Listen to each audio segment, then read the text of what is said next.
Kasi yung iba may concern sila about online voting, pero wala na tayong magagawa kasi yun talaga yung option. Kaysa hindi naman tayo mag-vote, di ba? So mag-vote talaga tayo ng PDP laban. Lahat ng senatorial candidates, iboto nyo na. Yun lang po. Straight vote. Opo, i-automatic nyo po. Salamat po talaga kasi kailangan natin sila para sa Senado po. Laban lang tayo. Sorry. Tuloy ako ng PDP. O mamaya. Hindi natin alam kung pupunta because nobody knows kung pupunta talaga sila o hindi. Kaya maghintay pa kami. We don't know. Maybe pag alis niyo, darating na sila, hindi natin alam, di ba? Ha? Minsan hanggang alas 7 kami dito, alas 6. It doesn't matter because as long as we don't have even permit today. You don't need permit for this as long as you are within the vicinity. As yung ingay, hindi ka yung basura wala at saka hindi ka maingay. Basura malinis po. Oh. Basta ipakita natin na tayo mga Pilipino ay disiplinado kasi nga sabi nga ni Senator Robin, pagtatak Duterte may disiplina. Si ate ganda. Oo nga, hindi natin alam. Pag alis ninyo, ngayon, ate, you need to accept the fact, ganyan talaga ang buhay. Minsan maswerte tayo, minsan hindi tayo maswerte. But it doesn't mean na hindi siya mangyayari in the future. Sino bang alam ba natin na makakarating tayo sa Netherlands? Hindi, or kayo sa Belgium or whatnot? Sometimes, life takes you where you're supposed to be.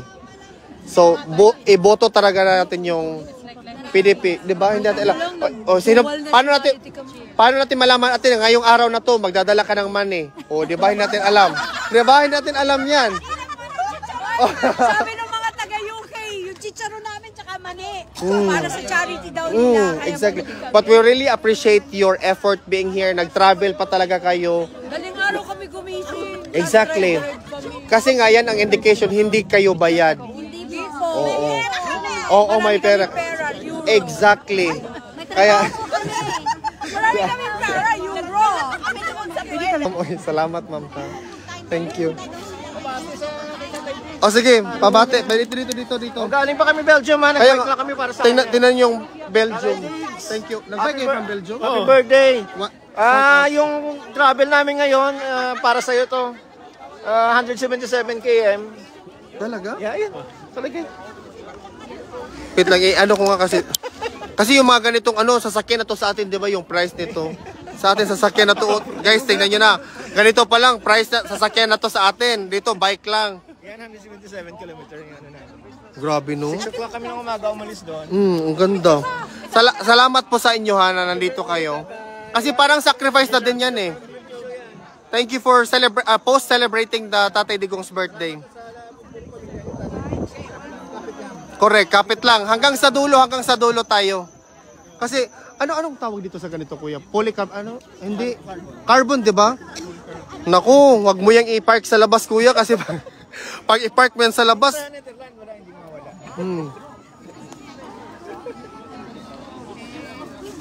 Saan ba kayo dito sa Netherlands? Brussels, Belgium. Belgium. Brussels, nagpunta ako sa Brussels. Sobrang gulo ng Brussels, no? Sa city nga.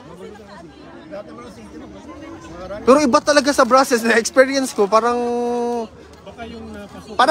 yung may station, from the station lalakad ka. Oo, doon. Sabi ko, grabe yung station. Oo nga. Sabi ko, pag gabi ka doon, parang patay ka agad. Oo nga. Tsaka yung mga madaming homeless doon. Dalawang Coca Zero lang isang araw. Oo nga. Pero ano pa, diet pa nga yung Cola Zero. Pero thank you for being here kasi imagine 177 km. Ilang oras yun? Ilang oras yun, kuya? Yung travel time namin is 7 hours. 7 hours? Pero may lunch kami 1 hour sa mga 8 to 8 hours. Okay. Thank you talaga for being here kasi nga Wala yan kumpara sa pagmamahal. totoo nga. Maraming salamat po talaga sa inyo. Ang dami nga. First time lang talaga. Kasi wala talagang Pilipinong pupunta dito. Kasi sino ba naman ang pupunta dito, di ba? Kapag 3 weeks ko na to, ha? Nang ganito? Nakaraan, doon tayo sa yung... Doon ka ba sa 23? Anong magandang doon sa inyo, Bigil? Ang dami nun. Anong magandang pasyalan doon? Salamat, ha. Kasi ako parang bahay ko na kasi. Dito na ako araw-araw. Salamat po. Salamat po for being here. Thank you po. Hello guys. Ganyan yung nangyari dito ngayon, oh. Watching from White Horse. Oh, oh. Post-birthday celebration. Sino ba? Sino ba ang presidente ever sa buong mundo? Sino ba ang presidente na nangyari ito sa kanila? Sino? Wala. Wala talaga. Oh. Ganyan, oh. Tingnan nyo, oh. Alis na ba tayo? Mga 5:30 na tayo amalis. Doon ang CR.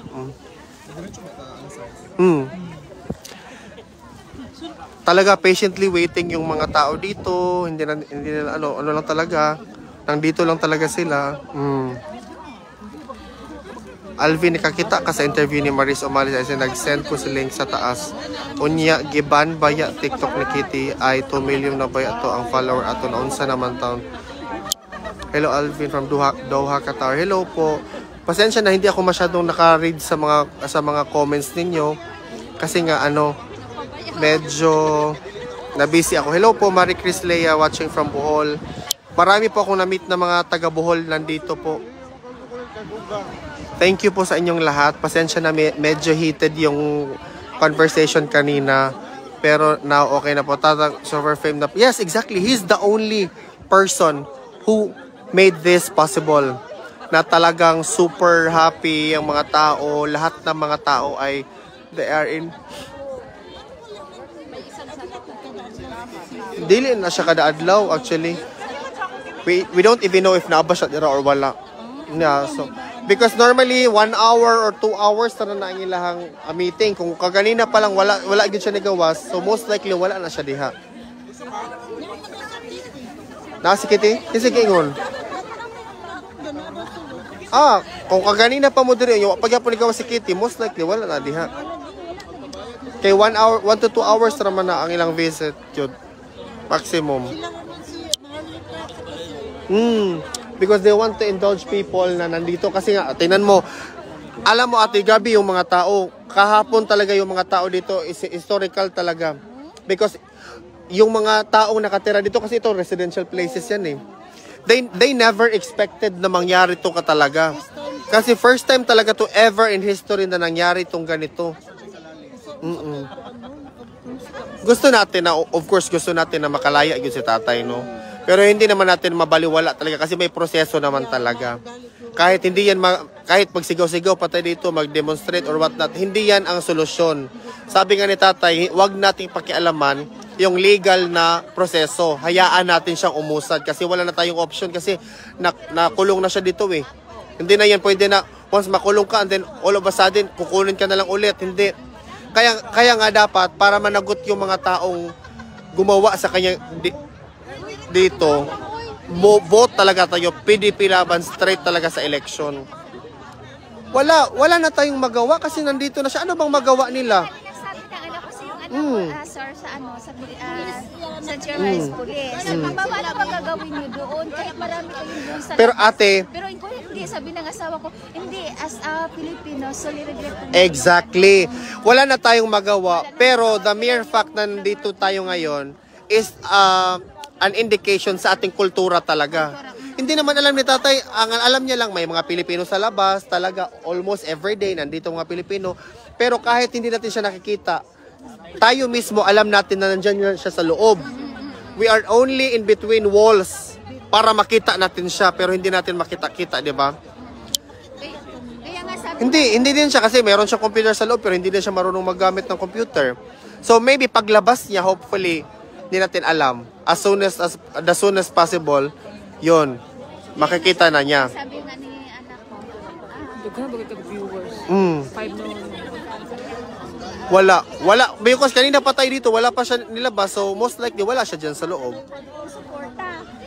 Sabi ng asawa, dapat suportahan mo. Kasi lahayaan natin sila na mag-uusad yung proseso ng legal blah blah blah.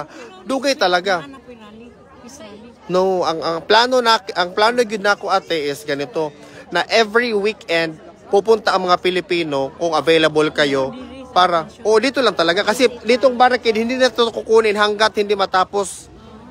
So Hindi na kailangan ng permit para meron talagang Pilipino dito every weekend. Para talaga tayong picnic. Oo. Permit dito. Hindi na necessary mag-permit ate. Basta dito lang tayo, hindi tayo pupunta, Hindi tayo pupunta sa mga private area.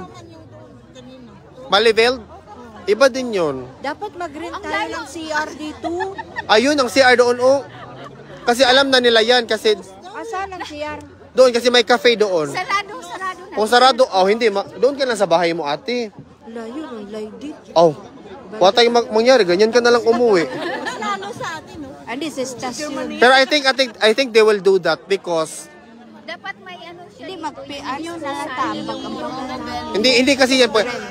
Tayo mga Pilipino, gusto talaga natin na kailangan ni tatay ng pera, mag-ambag-ambag tayo. Huwag natin yang gawin. Kasi nga siya din yan problema. Hindi, yung sa CR man lang ang ambagan natin, hindi yung kagtata. Hindi, i-request lang naman yan. Ate, libre lang naman yan. Dito man tayo sa New Europe, di ba? Libre lang yan. I-request Hindi, lang. may bayad yun. Talaga? Hindi pwede naman magbayad kayo ng tokens na ano eh. Oo. I-request lang siguro natin yan. Request natin yan. Kaya para, alam ko, understand ko talaga. Ako nga, minsan nga, 3 days na ako hindi iihi. Para lang talaga dito lang ako. Lamig pa naman dito. Ikaw, okay Taga dito lang. Okay lang sa iyo kasi lalaki ka man. Doon lang ako sa puno. Kami. Bawal. Oo nga. Kasi hindi doon, may puno doon, Yung walang kami. Ano dito? Parang may tumutulo dito sa atin. Pero ang importante, nandito kayo. Kasi, imagine, hindi nyo nakikita yung tao pero pumupunta kayo. Tapos sinasabi pa nila na bayad daw kayo. Si ate pa, 5,000 per month to. Euro. Akin dan. Ako yung 10,000 per month. Para mas Kalitik. Yun, sa ano namin, sa isang bus, ang nag-organize, 3,999 sa isang bus. Can you imagine that? 47 person. Can you imagine that? Isang bus pala, magkano ate? 3,000? 999. Let's say 4,000. Tapos nag-ambag-ambag kayo para maano yung bus. Tapos sabihin nila na bayad.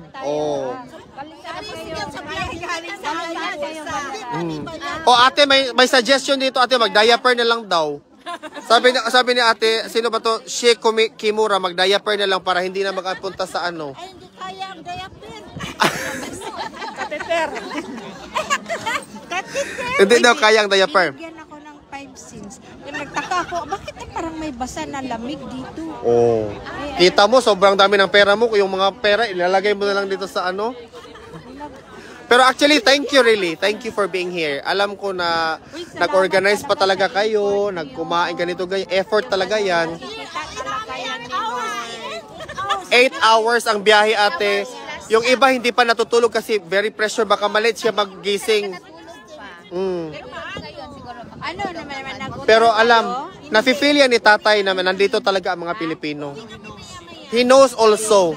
Kasi yung legal counsel niya kahapon, nag-send ng message sa parang may common friend ata niya. Nag-email na sabi niya, I am aware na may mga Pilipino nag-celebrate dito sa labas mismo ng detention at doon din sa Davao. Alam niya na ang mga Pilipino nag-celebrate kasi ayaw ni tatay mag-celebrate ng birthday eh. 'Di ba? Ayaw niya. But he can hear also. Di ba? Dito kami wala ka dito. So hindi ka kasama doon. Kami lang. Oo. Kasi dito kahapon, Belated is kakanta ka ng happy birthday, madinig. meron kasi kaming microphone kahapon dito talaga, parang party talaga kasi allowed kami. Hindi biniro ko lang na Ayan na yung bus. kasi kahapon wala. Okay. Pwede siya kakanta ng happy birthday. Narinig pala talaga niya yung happy birthday, no? Yung nasa BP nga, naa sila garden.